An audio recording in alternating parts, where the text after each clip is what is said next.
మన ఇద్దరి మధ్య ఒక మాట నిలబెట్టుకుందాం. ఓకే. ఏమండి, ఈవిడేమో నన్ను 2 నిమిషాలు మాట్లాడమంది, నేనేమో 5 నిమిషాలన్నా మాట్లాడతానని అడుగుతున్నా. మా ఇద్దరి మధ్య బేరం కుదరటం లేదు. మాట్లాడేది ఎవరి గురించి? పవన్ కళ్యాణ్ గురించి. పవన్ కళ్యాణ్ గురించి మాట్లాడాలంటే 2 నిమిషాలు మాట్లాడటం కంటే చాలా థ్యాంక్స్ అండి, సంతోషం అని వెళ్ళిపోవచ్చు. అలా చేయనా సార్? 2 నిమిషాలు ఇక్కడ, 3 నిమిషాలు నాతో ఫోన్లో మాట్లాడరా? Okay sir. పోనీ ఒకటి. ఇప్పుడు ఇక్కడి నుంచి లెక్కేసుకోండి టైము, ఇందాకది కాదు.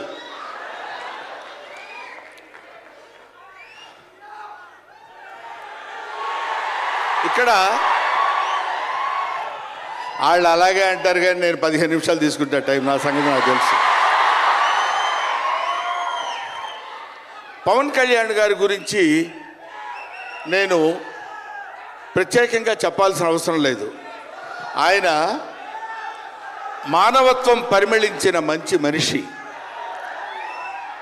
ఎంత గొప్పవాడంటే చాలా గొప్పవాడు అని చెప్పడానికి మాత్రమే మనకు చేతనవుతుంది. చిన్నప్పటి నుంచి ఆయన 17వ సంవత్సరం నుంచి నేను చూస్తున్నటువంటి వ్యక్తిగా నాకు తెలుసు. అప్పటి నుంచి ఇప్పటి వరకు ఏదో ఏదో ఏదో చెయ్యాలి అనేటువంటి తపనతోటి సమాజానికి ఏదో ఉపయోగపడాలి, I want to do something for the society sir అని చెప్పినప్పటి నుంచి ఇప్పటి వరకు నాకు తెలుసు. అప్పటి నుంచి ఇప్పటి వరకు ఎదురు లేకుండా తనంతట తను వేసుకున్నటువంటి బాటలో నడుస్తూ వెళ్ళాడు తప్ప ఎవరి బాటలో నడిచి వెళ్ళలేదు పవన్ కళ్యాణ్. మైండ్ తన బాటలో వస్తున్నటువంటి ముళ్ళు, అవాంతరాలు, కష్టాలు, సుఖాలు తనంతట తాను ఎదురు తిరిగి రొమ్ము విరిచి నడుచుకుంటూ వెళ్ళాడు తప్ప ఎవరు వేసుకున్న బాటలో వెళ్ళలేదు. ఆయన వేసుకున్న బాటలో 10 మందిని నడిపిస్తూ వచ్చాడు. ఒక్క మాటలో చెప్పాలంటే ఆయన ఒక స్వయం శిల్పి, తన్ను తాను చెక్కుకున్నటువంటి శిల్పి.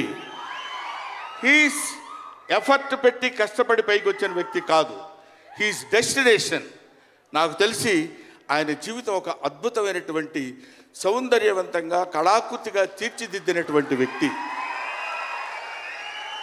ఈయన దేవుణ్ణి ఎందుకు నమ్ముకున్నాడు అనేటువంటి ఆలోచన మనకు వస్తే, ఏదో ఒక మధ్యతరగతి కుటుంబంలో పుట్టినటువంటి వ్యక్తి అలా అలా తను తాను పెంచుకుంటూ వస్తే తెలియదు భగవంతుడు ఎక్కడ ఎలా తలుపు తిప్పుతాడో తెలియకుండా ఆయన తను ఎలా మలుపు తిప్పుకున్నాడంటే, ఈయన సినిమా యాక్టర్ ఏంటి, ఎవరితో మాట్లాడు, ఎటు పక్కన నిలబడతాడు, ఈయన సినిమా యాక్టర్ ఏంటి అని మనం అనుకుంటే, కాదురా నువ్వు సినిమా యాక్టర్ అయి తీరాలని చిరంజీవి గారు, సురేఖ గారి ప్రోత్సాహంతో అక్కడ అమ్మాయి ఇక్కడ అబ్బాయి అనే సినిమాలో యాక్ట్ చేశాడు. పోనీ యాక్ట్ చేశాడు, అలా అయిపోయింది. అయిపోయిన తర్వాత అంతటితో ఆగాడా? మళ్ళీ ఎందుకు తిరిగాడో ఈ పొలిటికల్ లైన్లో తిరిగాడు. ఇది ఆయన చేసుకుంది కాదు, ఇది ఒక డెస్టినీ ఆయన నడిపిస్తుంది. అలా తిరిగి తిరిగి తిరిగి లేచిన కెరటం గొప్పది కాదు, పడి లేచిన కెరటం గొప్పది. ఎంతమంది ఎన్నైనా అనుకోనివ్వండి, సముద్రం అంతా ఒకసారి ఎదురొచ్చి గుండెల మీద కొట్టినా సరే స్ట్రైట్గా నిలబడి చెప్పగలిగినటువంటి ఏకైక వ్యక్తి మా పవన్ కళ్యాణ్. ఆ రాయి అలా నిలబడి ఉంటుందంటే సముద్రం వచ్చి గుద్దుకొని వెనక్కి వెళ్ళిపోవాలి తప్ప అది కదలదు. అది ఆయన గొప్పతనం కాదు, దిస్ ఈజ్ ఆల్సో డెస్టినీ. ఆయన అలా రుచించబడ్డా అటువంటి వ్యక్తి ఇన్ని అవమానాలు, ఇన్ని భయంకరమైన సిచ్యువేషన్ అంతా తిరగబడి ఈయన మినిస్టరా, ఈయన డిప్యూటీ సీఎమ్మా, ఇది ఆయన గొప్పతనం కాదు, దిస్ ఈజ్ ఆల్సో డెస్టినీ. ఇదంతా ఆయన నమ్ముకున్నటువంటి పరమేశ్వరుడు లిఖించినటువంటి ఒక అద్భుతమైనటువంటి సిచ్యువేషన్ అయింది. అందువల్ల పవన్ కళ్యాణ్ గారు బతుకు మీది, చావు మీది, బతుకంతా దేశానిది. అంతే, పుట్టుక మీది, చావు మీది, ఈ రెండే మీవి. అలాగా తన ఎందుకండి ఆయనకి మేము ఎన్నోసార్లు చెప్పాం, మమ్మల్ని మామూలుగా నేను పెద్దవాడిని కాబట్టి డైరెక్ట్గా తిట్టలేక చిన్న మందలింపించినది. ఎందుకంటే మనకి ఆ రాజకీయాలన్నీ ఎందుకండి? నో, ఎప్పుడైతే మూర్ఖత్వం అనే పదం మనం వాడతాం, కానీ మూర్ఖత్వానికి ఇంకో పదం ఏంటంటే పట్టుదల. పట్టుదల ఉంటే ఏదైనా చేయగలం. నువ్వు నా దగ్గరికి రావద్దు సుమా, వెళ్ళు. పట్టుదల ఉంటే మనం ఏమైనా చేయగలం అని చెప్పడానికి మహానుభావులు ఎంతో మంది పట్టుదలతో పుట్టారు, పెరిగారు.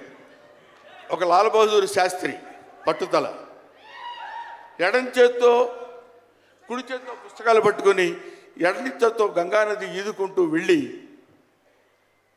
చదువుకున్నటువంటి దాదాసాహెబ్ ఫాల్కే అంబేద్కర్.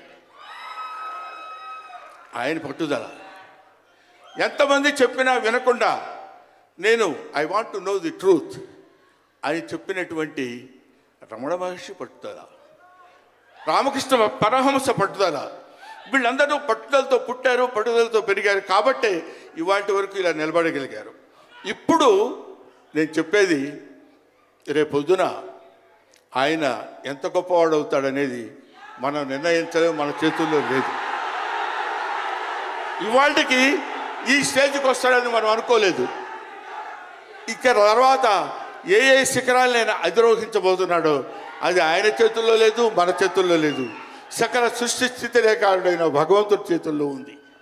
కాబట్టి ఆ నిర్ణయించినటువంటి ఆ డెస్టినీని నమ్ముకొని వెళ్ళేటువంటి మనిషి కాబట్టి ఆ మహానుభావుడు ఇంకా ఇంకా ఇంకా ఎన్నో స్థితులకు వెళ్ళాలి, ఎన్నో స్థితులను అధిరోహించాలి అని మనం కోరుకుందాం. అధిరోహించి తీరుతాడు.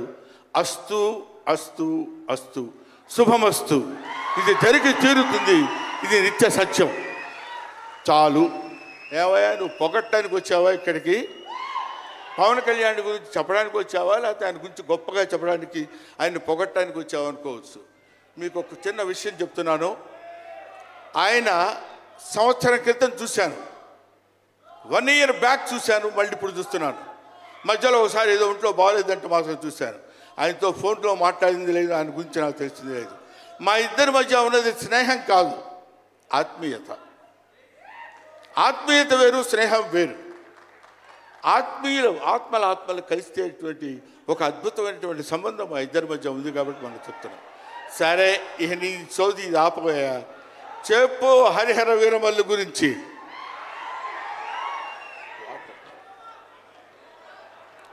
హరిహర వీరమల్లు ఇందాక తమ్ముడు భరణి చెప్పినట్టు, శివుడు ఒక్కడొస్తేనే శివతాండవం చేస్తే 14 లోకాలు దద్దరిల్లిపోతాయని చెప్తారు. అవునా?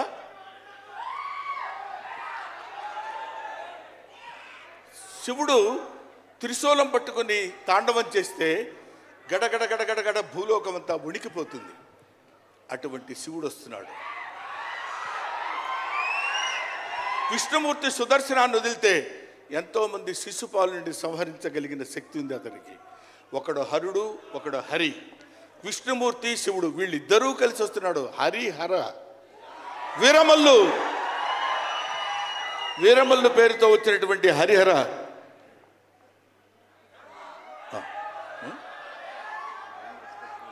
ఓకే, అందుకని హరిహర వీరమల్లు గురించి మధ్యలో చిన్న డిస్టర్బెన్స్ జరిగింది. సరే, ఏదేమైనా ఆ సినిమా గురించి ఇంక నేను చెప్పాల్సిన పని లేదు, మీరు చూస్తారు కాబట్టి నేను మాట్లాడదు. ఎందుకంటే పవన్ కళ్యాణ్ గారి గురించి ఆవిష్కరించి ఆయన గురించి 2 ముక్కలు చెప్పాలని. సరే, సినిమా గురించి అంటారా, ఇంకా ఆయన గురించి మనం ప్రత్యేకంగా చెప్పాల్సిన అవసరం లేదు. ఆయన అలా కొట్టుకుంటూ ఇంకా రచ్చ రచ్చ రచ్చ రచ్చ కింద ఉంటుంది. ఇప్పటికే పవన్ కళ్యాణ్ గారు, మరి ఆయన జాతకం ఏంటో నాకు తెలియదు, ఇలాంటి స్టైల్. అప్పుడెప్పుడో ప్యాంటు మీద ప్యాంట్ వేసుకుంటే స్టైలు. ఆయన